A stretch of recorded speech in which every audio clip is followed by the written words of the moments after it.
Hello welcome friends, my YouTube channel A to study में आपका फिर से स्वागत है। आज हम लेके आए हैं एएलपी की नई भर्ती यानी कि असिस्टेंट लोको पायलट की नई वैकेंसी आई है। जी हाँ, रेलवे में एक नई वैकेंसी आई है लोको पायलट की, जिसका पूरा नाम है असिस्टेंट लोको पायलट। तो आज की इस वीडियो में हम उसी वैकेंसी पे डिटेल से बात करेंगे। कितनी फीस मांगी गई है, क्या क्वालिफिकेशन है और फॉर्म को कैसे भरना है। और वीडियो को शुरू करने से पहले अगर हमारे चैनल को सब्सक्राइब नहीं किया है आपने तो हमारे चैनल को सब्सक्राइब जरूर कर ले, ऐसी जॉब से रिलेटेड वीडियो पाने के लिए। चलिए शुरू करते हैं। हाय फ्रेंड्स, आज हम बात करने वाले हैं जो रेलवे में नई वैकेंसी निकली है एएलपी यानी असिस्टेंट लोको पायलट की जो नई वैकेंसी निकली है। ये निकली है आपके रेलवे रिक्वायरमेंट बोर्ड की तरफ से। ये वैकेंसी आपकी निकली है मिनिस्ट्री ऑफ रेलवे की तरफ से। ये वैकेंसी आपकी निकली है रेलवे बोर्ड में, एएलपी की वैकेंसी है। तो बात कर लेते हैं इसमें आगे। तो इसका पोस्ट नेम है आपका requirement of assistant loco pilot, यानी शॉर्टकट बोलते हैं इसको, एएलपी इसको बोलते हैं। तो ये एएलपी की वैकेंसी है। तो लोको पायलट के ये एएलपी की वैकेंसी है। इसमें open date of application form की स्टार्टिंग डेट है आपका 20/1/2024, यानी 20 जनवरी 2024 को ये फॉर्म स्टार्ट हो जाएगा। और क्लोजिंग डेट की बात कर लेते हैं। तो closing date for submission application, तो क्लोजिंग डेट इसकी है 19/2/2024 को रात को 11:59 पे ये फॉर्म क्लोज हो जाएगा, यानी कि 19 फरवरी 2024 तक ये लास्ट डेट है इस फॉर्म की भरने के लिए। और डेट ऑफ मॉडिफिकेशन की बात कर लेते हैं। जो आप करेक्शन का कोई अगर रह जाता है या मॉडिफिकेशन करना है तो आपका 20 फरवरी से लेकर 29 फरवरी के बीच में आप उस फॉर्म को करेक्ट कर सकते हैं। तो एप्लीकेशन फॉर्म आपको ओनली ऑनलाइन मोड में ही आपको अप्लाई करना है। उसकी हम बात कर ले तो असिस्टेंट लोको पायलट इसका नाम है, शॉर्टकट इसको एएलपी बोलते हैं। अब वो पे लेवल इन 7 मैट्रिक्स में 7 पे सीपीसी में जो लेवल है इसका लेवल 2 की ये वैकेंसी है आपकी। और इनिशियल पे आपका है, स्टार्टिंग आपकी है 19,900 से लेके स्टार्टिंग है इसका बेसिक। और इसमें आपका मेडिकल होगा, आपका A1 क्लास का मेडिकल होना है। और एज की अगर हम बात कर लें तो 18 से लेके 30 साल की इसमें एज लगेगी। 18 से लेके 30 साल इसमें एज है आपकी मैक्सिमम। और बात कर लेते हैं इसमें टोटल नंबर ऑफ वैकेंसी की। तो इसमें है आपका 5,696 वैकेंसी, 5,696 वैकेंसी इसमें टोटल है। तो ये काफ़ी अच्छी वैकेंसी है टेक्निकल स्टूडेंट्स के लिए, जिनके पास में टेक्निकल कोर्स हैं उनके लिए। तो इसके रिटन एग्ज़ाम में नेगेटिव मार्किंग है आपकी। नेगेटिव मार्किंग आपकी है 1/3 की, एक गलत क्वेश्चन करने पर। यानी आपने एक गलत क्वेश्चन किया तो उस पर 1/3 नेगेटिव मार्किंग आपकी जुड़ती जाएगी और सही करने पे आपको 1 अंक दिया जाएगा उसमें। और इसमें बात कर लेते हैं चरणों की। तो इसमें है आपका एक आपका CBT 1 होना है और दूसरा आपका CBT 2 है और उसके बाद में आपका CBAT है, कंप्यूटर बेस्ड एप्टीट्यूड टेस्ट। ये 3 इसमें टेस्ट उसमें होने हैं आपके। तो अब बात कर लेते हैं इसमें मेडिकल टेस्ट की। जो मेडिकल स्टैंडर्ड टेस्ट है आपका A1 मेडिकल स्टैंडर्ड टेस्ट है। तो ये आपका जनरल फिटनेस टेस्ट है आपका, physically fit in all respect. तो इन रेस्पेक्ट में आप फिजिकली फिट होने चाहिए। नंबर 1 आपका है डिस्टेंस में विजन आपका 6/6 या 6/6 without glass with fogging test में आपका होना चाहिए। और नंबर 2 इसमें है आपका नियर विजन का भी है आपका 0.6 या 0.6 विदाउट ग्लास होना चाहिए आपका नियर बाई में। और नंबर 3 आपका है must pass test for colour vision. Colour vision आपको पास करना है इसमें। और binocular vision, field of vision, night vision, mesopic vision. तो ये आपका मेडिकल स्टैंडर्ड टेस्ट है जो इसमें आपको रेलवे के बोर्ड की तरफ से होना है आपका। एज लिमिट की बात कर ले तो एज लिमिट इसमें है 1/7/2024 तक आपकी 18 से लेकर 30 साल आपकी एज होनी चाहिए। और एज रिलैक्सेशन की बात कर लें इसमें तो SC और ST के लिए आपकी एज रिलैक्सेशन है 5 साल के लिए, OBC के नॉन क्रिमिनल लेयर के स्टूडेंट के लिए है 3 साल की, और एक्स सर्विस मैन के लिए आपकी अलग अलग कैडर में है, जैसे कि अनरिजर्व और EWS के लिए 3 साल की है, और OBC एक्स सर्विस मैन के लिए 6 साल की है, और एक्स सर्विस मैन जो SC ST के हैं उनको 8 साल की। और तो डेट ऑफ बर्थ जो आपका है, एज ग्रुप इन ये 18 से 30 साल की इसमें एज है, और तो अपर एज लिमिट आपकी अनरिजर्व या EWS के लिए है आपका 2/7/1994, 2/7/1994 अनरिजर्व या EWS के लिए है, और OBC के लिए आपका है 2/7/1991 तक के कैंडिडेट इस फॉर्म को भर सकते हैं, और SC के लिए आपका 2/7/1989। तो ये कैंडिडेट इस फॉर्म को भर सकते हैं। और लोअर लिमिट की अगर हम बात कर लें तो 1/7/2006 तक का लोअर लिमिट का कैंडिडेट इस फॉर्म को भर सकता है। तो एज लिमिट में आप देख लें अपनी डेट ऑफ बर्थ, और इसी डेट ऑफ बर्थ के हिसाब से आप फॉर्म अपना फिल करें। फीस आपकी इसमें है सभी कैंडिडेट के लिए 500 रुपये है, और अगर आप CBT 1 में अपेयर हो जाते हैं तो आपको 400 रुपये रिफंड मिलेगा। 400 रुपये रिफंड के लिए आप अप्लाई कर सकते हैं इसमें। और अदर कैंडिडेट जो आपका SC ST या एक्स सर्विसमैन, फीमेल, ट्रांसजेंडर या माइनॉरिटी जो कि इकोनॉमिकली बैकवर्ड क्लास से आते हैं, उनके लिए इसमें 250 रुपये फ़ीस है। और 250 रुपये भी आपको फर्स्ट स्टेज के CBT एग्ज़ाम के बाद में आप इसको रिफ़ंड कर सकते हैं। 250 रुपये को भी आप रिफ़ंड ले सकते हैं। और मोड ऑफ पेमेंट की बात कर लें तो मोड ऑफ पेमेंट इसमें ऑनलाइन ही है ओनली।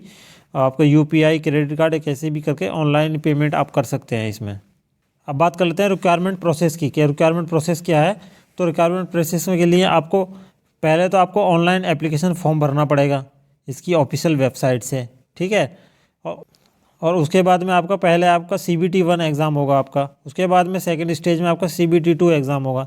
इसके बाद में थर्ड स्टेप में आपका CBAT एग्ज़ाम होगा, computer based aptitude test exam आपका होना है। और नंबर 4 इसके बाद में आपका DB डॉक्यूमेंट वेरिफिकेशन होगा। और नंबर 5 आपके इसके बाद में ME यानी मेडिकल एग्जामिनेशन आपका होना है।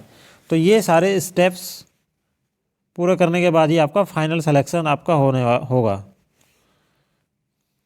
पैटर्न एंड सिलेबस की बात कर लेते हैं CBT 1 के लिए। तो इसका जो ड्यूरेशन टाइम है आपका 60 मिनट का इसका एग्ज़ाम टाइम है, यानी 1 घंटे का टाइम है इसमें पेपर के लिए। और आपका उसमें नंबर ऑफ क्वेश्चन आपका 75 यानी 75 क्वेश्चन हैं, और 75 नंबर के होंगे। हर क्वेश्चन 1 नंबर का आपका है, 1 नंबर का हर क्वेश्चन आपका है। और नंबर बात कर लेते हैं इसमें। और इसमें निगेटिव मार्किंग भी होगी, 1/3 की निगेटिव मार्किंग है, 1 गलत पे आपकी। और नॉर्मलाइजेशन होगा, ज़्यादा शिफ्टों में अगर एग्ज़ाम होता है तो नॉर्मलाइजेशन होगा सभी शिफ्टों का।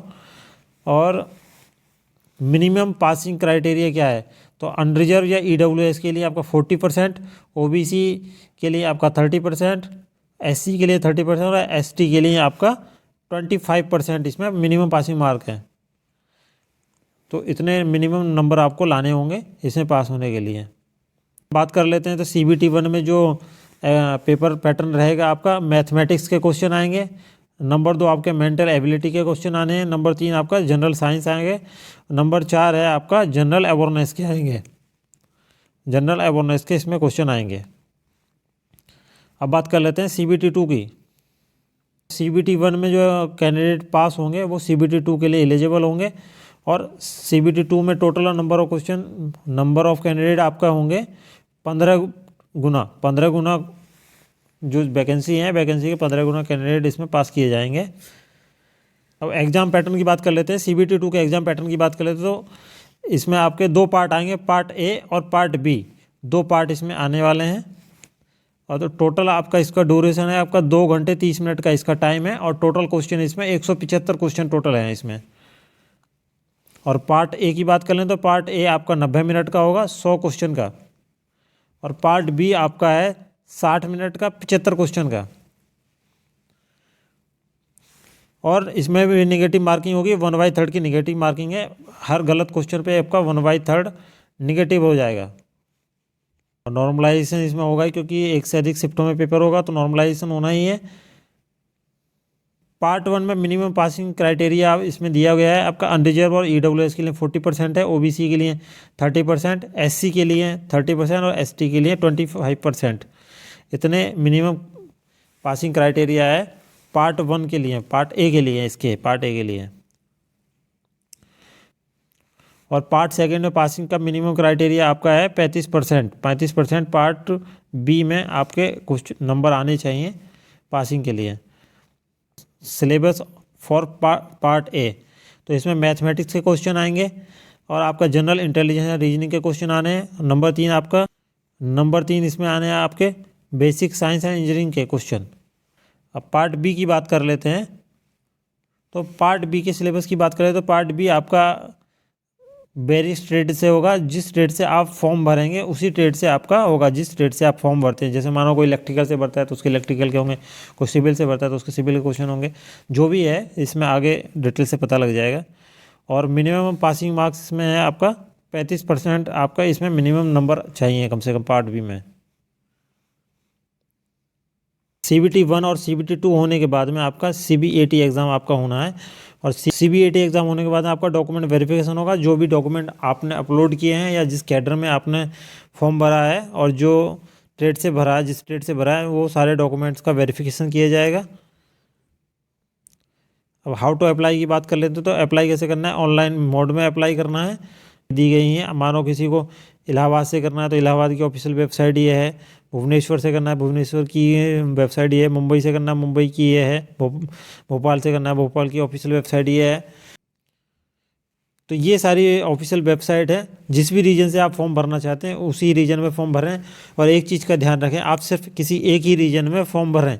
एक से अधिक रीजन में फॉर्म भरने पर आपका फॉर्म कैंसिल कर दिया जाएगा, निरस्त कर दिया जाएगा। तो ये आप ध्यान रख लें, जिस भी रीजन में फॉर्म भर रहे हैं सिर्फ एक में ही भरें, एक से अधिक फॉर्म ना भरें। डॉक्यूमेंट्स की बात कर लेते हैं। तो आपका एक फ़ोटो लगेगा, आपका पासपोर्ट साइज़ का क्लियर पासपोर्ट साइज़ फ़ोटो लगना है। और उसके बाद में सिग्नेचर लगना है आपका। और SC ST का सर्टिफिकेट आपका इसमें अपलोड होना है। और जो भी डॉक्यूमेंट इसमें नेसेसरी डॉक्यूमेंट्स हैं वो इसमें अपलोड हो जाएंगे आपके। मीडियम ऑफ एग्ज़ाम की बात कर लेते हैं। तो CBT 1 और CBT 2 के लिए जो मीडियम ऑफ एग्ज़ाम है आपका इंग्लिश, हिंदी और 13 रीजनल लैंग्वेज हैं आपकी।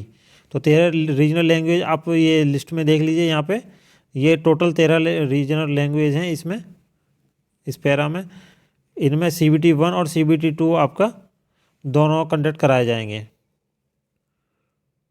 बट CBAT एग्ज़ाम जो आपका कंडक्ट कराना जाएगा वो आपका इंग्लिश या हिंदी में ही कराया जाएगा, CBAT। बात कर लेते हैं इसमें क्वालिफ़िकेशन की। क्या क्वालिफ़िकेशन इसमें मांगी गई है। ALP के लिए यानी असिस्टेंट लोको पायलट के लिए आपका लेवल 2 की ये वैकेंसी है। 19,900 का इसका बेसिक है। इस मेडिकल स्टैंडर्ड इसमें A1 होने वाला है। अब बात कर लेते हैं मिनिमम क्वालिफ़िकेशन। तो आपका मैट्रिकुलेशन या SSLC पास होने चाहिए, यानी कि आप 10th एग्ज़ाम पास हो, आपके पास में ITI हो। ITI आपकी NCBT या SCBT किसी से भी हो और निम्नलिखित ट्रेडों से आपकी हो। जो ट्रेड इसमें दी गई जैसे कि फिटर है, इलेक्ट्रिशियन है, इंस्ट्रूमेंटेशन है, मैकेनिक है, मिल राइट की है आपकी, मेंटेनेंस मैकेनिक की है आपकी, और मैकेनिक रेडियो TV की है ट्रेड से आपने ITI कर रखी है, इलेक्ट्रॉनिक से कर रखी है, मैकेनिक से कर रखी है, मैकेनिक मोटर व्हीकल से आपने ITI कर रखी है, या वायरमैन है आपका, या ट्रैक्टर मैकेनिक से आपने कर रखी है, या आर्मेचर कॉइल वाइंडिंग से आपने कर रखी है, मैकेनिक डीजल से आपने कर रखी है, या आपने हीट इंजन से आपने कर रखी है, टर्नर हो, या मशीनिस्ट से ITI कर रखी है, या रेफ्रिजरेटर एंड एयर कंडीशनर से आपने ITI कर रखी है। तो इन ट्रेडों से जो ITI कर रखी है वो कैंडिडेट इस फॉर्म को भर सकते हैं। या ITI के साथ में जिन्होंने अप्रेंटिस कर रखी है वो इस फॉर्म को भर सकते हैं।